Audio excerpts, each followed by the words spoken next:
पश्चिम बंगाल में अगले साल विधानसभा चुनाव होने वाले हैं, मगर हिंदू मुसलमान की सियासत अभी से शुरू हो गई है। मुर्शिदाबाद में हिंसक माहौल पैदा करने की कोशिश हो रही है। प्रोटेस्टर्स के निशाने पर वक्फ संशोधन कानून है, तो वहीं सीएम ममता बनर्जी के निशाने पर बीजेपी। दोनों ही एक दूसरे को जम करके घेर रहे हैं। इन सब के बीच बीजेपी प्रदेश अध्यक्ष सुकांत मजूमदार ने बड़ी घोषणा कर दी। उनका कहना है कि हनुमान जयंती के मौके पर बीजेपी एक बड़ी रैली निकालेगी और सभी हिंदू भाई उसमें भगवा झंडे के साथ शामिल होंगे। अब उनके इसी बयान से बंगाल का सियासी पारा हाई हो गया है।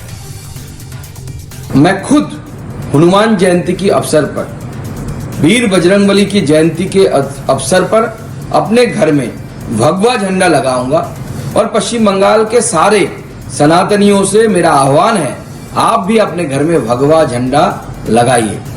कल मैं कलकत्ते के रास्ते में भी उतरूंगा, लोगों में भगवा झंडा डिस्ट्रीब्यूट करूंगा और लोगों से आग्रह भी करूंगा कि आप अपने घर में भगवा झंडा लगाएं। लेकिन बंगाल की पुलिस ने इस शोभा यात्रा को परमिशन नहीं दी है। इसे लेकर के टीएमसी नेता कृणाल घोष ने साफ कहा कि जो लोग बंगाल का माहौल बिगाड़ने की कोशिश करेंगे, पुलिस उन्हें सुधार देगी। कृणाल घोष ने कहा कि कुछ लोग बंगाल में अराजकता फैलाना चाहते हैं, ऐसे सभी तत्वों का हिसाब किया जाएगा। देखिए, कुछ लोग धर्म के नाम से ये सब कर रहा है, पॉलिटिकली मोटिवेटेड वे से। ये हनुमान जयंती रेड रोड में वो अपील किया था तो कोर्ट रिजेक्ट कर दिया। तो ये लोग धर्म को लेकर पॉलिटिकल इवेंट बनाने का, डिस्टर्ब करने का, रोड ब्लॉकेट करने का ये ऐसा कोशिश कर रहा है, तो कोर्ट ने रिजेक्ट कर दिया। इधर इलेक्शन स्टेट बिहार में सीएम फेस को लेकर रोजगार के मुद्दे पर रोज एक नया सियासी ड्रामा देखने को मिल रहा है। कांग्रेस पार्टी बिहार में यात्रा निकालकर वोट साधने की कोशिश कर रही है, जिसे लेकर जब कार्यकर्ताओं का हुजूम उमड़ा तो पटना में पुलिस को भीड़ को खदेड़ना पड़ा। अब इसी पर चुटकी लेते हुए कन्हैया कुमार कहते हैं कि सीएम नीतीश चाहे कुछ भी कर ले, हम युवाओं को उनका हक दिलाकर रहेंगे। देखिए, हम तो जो है सरकार से नौकरी मांग रहे हैं, सरकार को कह रहे हैं कि पलायन रोकिए। सरकार हमारी बात सुनी नहीं। जब तक सरकार हमारी बात नहीं सुनेगी, हम लोगों की बात को सुनते रहेंगे और सरकार को अपनी बात सुनाते रहेंगे। यह प्रक्रिया सतत जारी रहेगी। होता है, आज आप पर भी, आपके वर्कर पर भी हुआ है, क्या कहें? कोई बात नहीं, हम यही कहेंगे कि लाठी नहीं नौकरी दो। बिहार में कांग्रेस और आरजेडी का अलायंस है, लेकिन पिछले कुछ महीनों में कांग्रेस जिस तरह एक्टिव हुई है उससे आरजेडी के कान खड़े हो गए। तेजस्वी यादव कह रहे हैं कि बेरोजगारी के मुद्दे को सबसे पहले उन्होंने ही उठाया था। डिप्टी सीएम रहने के दौरान उन्होंने बिहार में कई भर्तियां निकाली।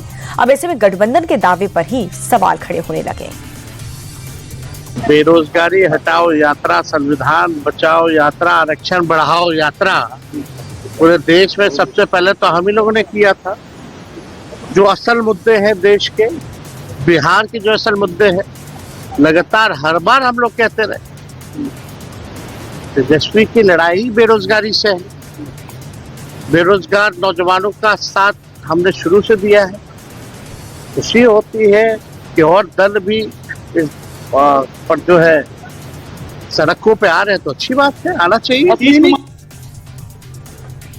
एक और मुद्दा जिस पर कांग्रेस और आरजेडी के बीच कम्युनिकेशन गैप दिख रहा है, वो है मुख्यमंत्री का चेहरा। पहले बिहार बीजेपी के नेता ही इस बात को कहते थे कि महागठबंधन की तरफ से सीएम पद पर फैसला चुनाव के बाद होगा। सचिन पायलट ने भी यही बात दोहराई और कह दिया कि मुख्यमंत्री पद के उम्मीदवार को लेकर के स्टेट और सेंट्रल लीडरशिप की राय एक है। जब अधिसूचना जारी होगी, हमारा गठबंधन है और हम लोग मजबूती से चुनाव लड़ेंगे। चुनाव की घोषणा के बाद चुनाव लड़ा जाएगा, बहुमत आने के बाद निर्णय हो जाएगा कौन किस पद पर बैठेगा। हम लोगों ने पिछली जितनी सरकार राजस्थान में रही उससे ज्यादा दिया, और इस सरकार ने, सुन लीजिए, ये सरकार जो बनी है अभी 1-1.25 साल पहले, इसने सदन के पटल पर घोषणा करी कि 4 लाख रोजगार देंगे, आज तक नहीं दिया है। तो वहां भी हम सवाल पूछ रहे हैं। जो सरकार नौजवान के साथ वादा खिलाफी करेगी, हम सरकार से सवाल पूछेंगे। कांग्रेस और आरजेडी इस बात पर लड़ रहे हैं कि बेरोजगारी के खिलाफ आंदोलन में किसका रोल इंपॉर्टेंट है, मुख्यमंत्री का चेहरा कौन होगा। वहीं एनडीए के नेता कह रहे हैं कि बिहार में सीएम की पोस्ट में वैकेंसी ही नहीं है। राष्ट्रीय लोक मोर्चा के अध्यक्ष उपेंद्र कुशवाहा ने कहा कि कांग्रेस शासित राज्य में नौकरी मिल नहीं रही, लेकिन कांग्रेस के नेता बिहार आकर नौटंकी कर रहे हैं। ये सब दिखावा है इन लोगों का। चुनाव नजदीक है, इसलिए जनता को आकर्षित करने की दृष्टि से इस तरह का आयोजन कांग्रेस के लोग या विपक्ष की किसी पार्टी से लोग कर रहे हैं। वरना जहां इनकी सरकार है वहां जो बेरोजगारी है उस समस्या पर तो उनका ध्यान ही नहीं, और दूसरी जगह आकर दिखावा करते हैं, नौटंकी करते हैं।